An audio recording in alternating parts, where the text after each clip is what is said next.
Simula. Nilalamig ako sa kwarto kung nasaan si Papa. Although I am used to the cold, I am still shivering right now. The news of him breaking down because of stress made us all panic. Siyempre, bata pa si Papa para magkasakit. Kael! Tawag ko sa kapatid kong ginalaw ang tubo sa IV sa kamay ni Papa. Gulat na napatingin si Kael sa akin. His big-looking eyes innocently watched me as I shook my head. Inayos niya ang kanyang glasses na siyang nagpapalaki sa mga mata niya ngayon. Don't touch that. We don't know what if can do. Sorry, I just want to check on Papa. Yumuko si Kael. For the past 3 years, ako ang tumayong ina ni Kael sa Amerika. Umuwi kami ng Pilipinas ngayon dahil sa nangyari kay Papa.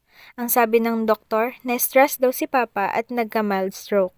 Naagapan, mabuti na lang. Hinahagilap ko ang kaunting hiblan ng aking katinoan nitong mga nakaraang araw. My Papa is entrusting me a big responsibility and I am not sure if I can do it. Hindi pa rin ako maka-oo sa kanya kahit na alam kong wala akong magagawa. He's sick and we need to take care of our resort. He can't do it while he's recovering. Kael is just 12. Kakagraduate ko lang ng senior high at dapat magka-college na ako sa ibang bansa kung hindi lang kinailangan kong umuwi. Pwede kong iwan si Kael para makapagpatuloy siya sa pag-aaral abroad, ngunit hindi naman siya pumapayag, so I was forced to bring him here now. Ate, ito-transfer ba si Papa sa Manila? Tanong ni Kael habang umuupo sa gilid ng kama ni Papa. Tulog na tulog si Papa. Noon ay hindi ko masyadong pinagtutuunan ang mga linya sa mukha niya. Ang mga iyon ang nagpapatanda sa kanya. It's probably caused by stress. Is the resort that hard to manage then? Titignan pa natin, Kael. Kapag kulang ang pasilidad dito, maaaring ganun ang mangyari, usal ko. Pagkatapos ko magsalita ay bumukas ang pintuan ng kwarto. With the doctor is my tita with some of her bodyguards. Tita, tawag ko sabay lapit sa kanya. Lumapit din ang kapatid ko para magmano. She held out her hand and removed her black gloves. Naka-all black si Tita Marem. Black dress, black stiletto, black fedora, black gloves. Her necklace and earrings were pearls. She looked so classic like Aubrey Hepburn painting. Ang tigas ng ulo ni Kuya, si Auntie sabay iling. Pagkatapos kong magmano ay nilagpasan niya kaming magkapatid para tingnan ang kalagayan ni Papa. Tulog si Papa kaya hindi niya makakausap. She turned to me when she realized that.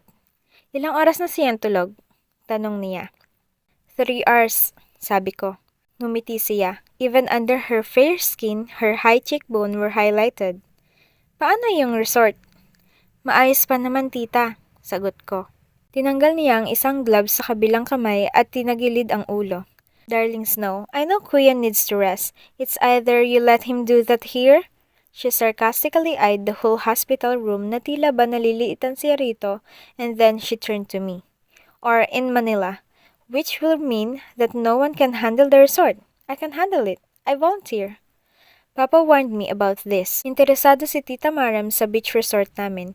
Hindi naman first class ang resort, ngunit ang mismong pinagtatayuan ng resort ay ang pinakamagandang spot sa buong lalawigan. In front of it is a sandbar. Ilang minuto ang layo ay makakaabot ka na sa iilan pang mga islang magaganda. Sa sobrang kaakit-akit ng pinaglalagyan nito, ay marami na ring nagka-interes ng mga businessman. Papa did not give it up. Malaki ang kita namin sa resort. Marami ang nagpupunta roon. Papa's dream is to make it 5-star eventually. I can handle it, Tita Marem. Papa asked me to run the resort while he's recovering. Ano magagawa ko, hindi ba? My majors were about business, but I don't have a proper degree for it. Sa madaling salita, wala akong tiwala sa sarili kong mapapatakbo iyon. Napawi ang ngiti sa labi ni Tita Marem sa sinabi ko. Trust me, you don't want to go there. Ani Tita, you don't know how to run the business. I can do it, Tita Marem. Isa pa, pinagkatiwala sa akin ni Papa ang resort. Hindi mo makakaya iyon, Snow. Ano magagawa ng isang high school sa pamamahala ng resort? I'm a graduate, Tita. What's the difference? Unless you get a degree, then you can brag. Wala ka pa, kaya baka mas lalong ma-stress lang ang Papa mo kapag hindi mo nagawa. Bahagyang kumulo ang dugo ko sa sinabi ni Tita. Matagal na siyang ganito. Medyo may pagkamaldita. The reason why Papa warned me about her. Marem, tawag ni Papa. Bahagya kaming tumigil sa pagtatalo dahil nilingon namin si Papa. Papa! Tawag ni Kael sabay lapit sa kanyang kama. Hayaan mo na si Snow, naniniwala akong kaya niya. Lumapit na rin ako kay Papa at tipid na ngumiti. And may I ask why you were so stressed, Kuya, when all you are seeing is the beautiful view of Castellana? Ipapahamak mo lang si Snow. Kaya ng anak ko. I'll be there to guide her. Hindi ka ba magpapa-hospital sa Manila? Tanong ni tita. It won't take forever. I can rest at the resort. Or here, Marem. Umiling si tita. Bakas na bakas ang disappointment sa kanyang mukha. Nilagay niya ang isang butterfly sunglass bago nagsalitang muli. Well then, if this is what you want, I'll always be here. I can help you. Just call us. In the meantime, I have a flight back to Manila. Tumango ako. Mabuti na lang at aalis na si tita. Kael, take care of your ate. Snow, good luck. Ani tita bago kami tinalikuran. Her bodyguards joined her. Sinarado nila ang pinto at natahimik na ulit ang kwarto. I knew she'd come here to offer that. Ani Papa. Are you sure about this, Papa? Tita Maram can handle the resort properly. Bakit pa ako? Tanong ko. You can handle it properly too. Ikaw din ang magmamana niyan balang araw, kaya bakit patatagalin? That's different. I'm not ready. I don't know how to handle a business. You lived on that resort for a long time, anak. You can do it. I believe in you. Hindi pa pigil si Papa. I guess I really have no choice on this. Isasama ko si Kael sa Maynila. Doon na muna siya mag-aaral. Ayaw ko may inaalala ka bukod sa negosyo. Tumawag ka sa akin kung may problema o nahihirapan ka. Tutulungan kita, Snow. Hindi naman kami magtatagal. Kung papayag na ang doktor ay uuwi ako sa Costa. Doon ako magpapahinga para magabayan ka.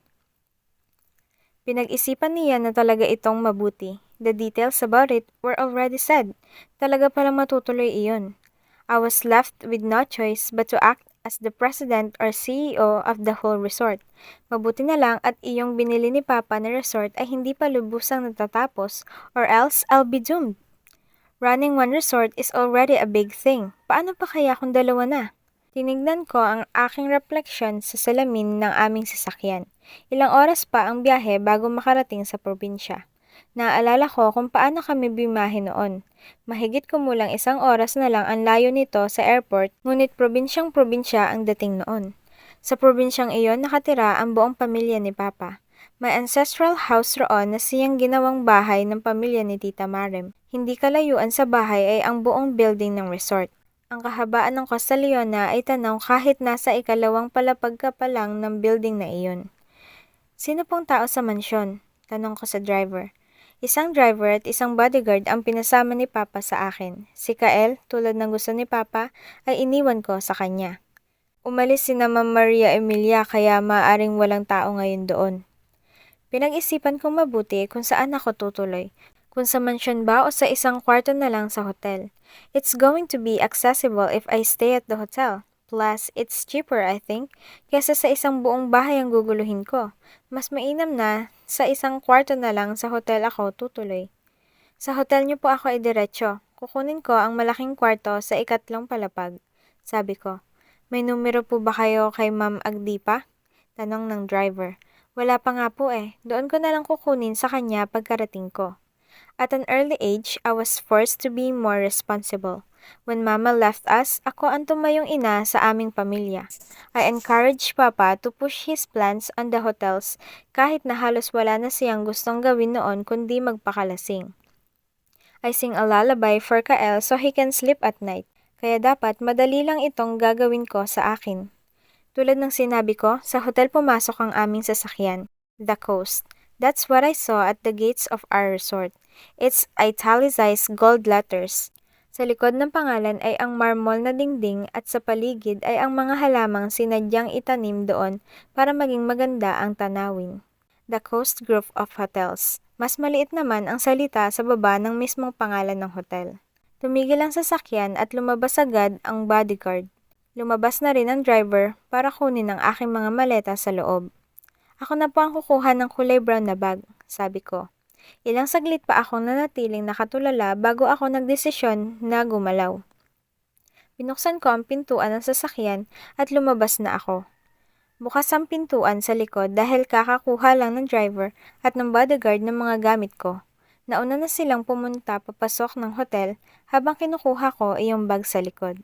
And then below the chairs of the car, I saw my lipstick. Mukhang nakatakas ito sa aking bag kaya gumulong iyon sa baba ng mga upuan. You better be my favorite shade. Bulong ko sa bayo ko at suot ng braso sa mga upuan. I know I can get the lipstick if I turn around and open the damn side of the door. But that would take much effort. Hindi ko maabot. Sinuot ko ang ulo ko para makita ang lipstick at gumulong pang muli. Kung i-stretch ko pa ang kamay ko ay makukuha ko rin iyan. I stretched my arms again and tried to get the black bullet, but someone whistled. Sinulyapan ko kung sino iyon. At first, I didn't mind my awkward position, but then when I saw the man standing behind me and fisting on my soul below, I immediately stopped what I'm doing. What the hell? Kumunot ang noo ko at nilingon ko siya. He's approximately 5 meters away from me.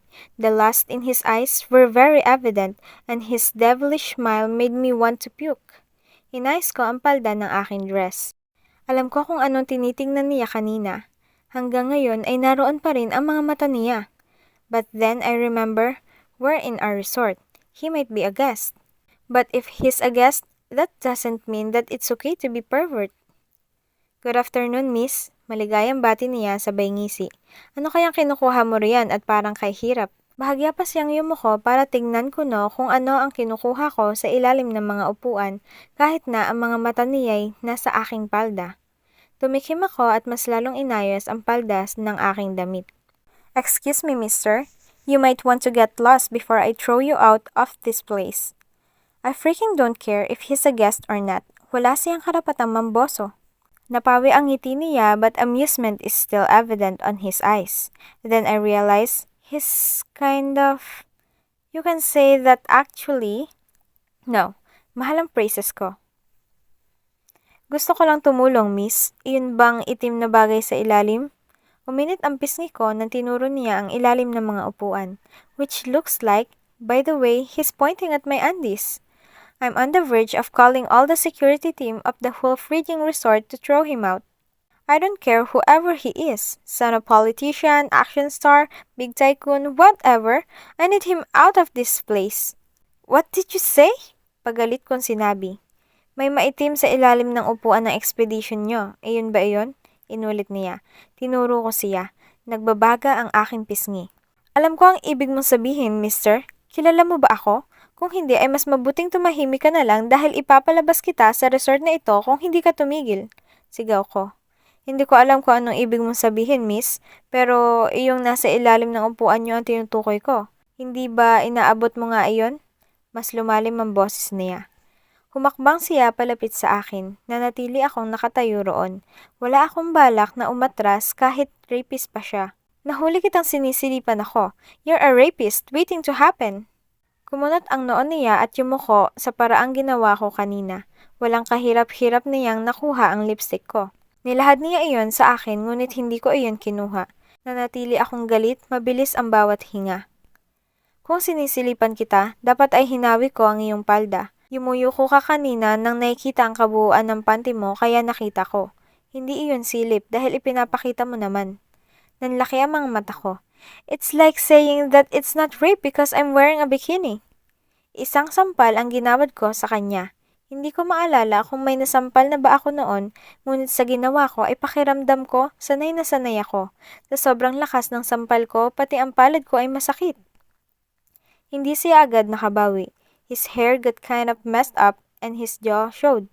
Umigting ang kanyang panga. He pouted his red lips and then slowly he turned to me. Iyon ba ang pagpapasalamat mo?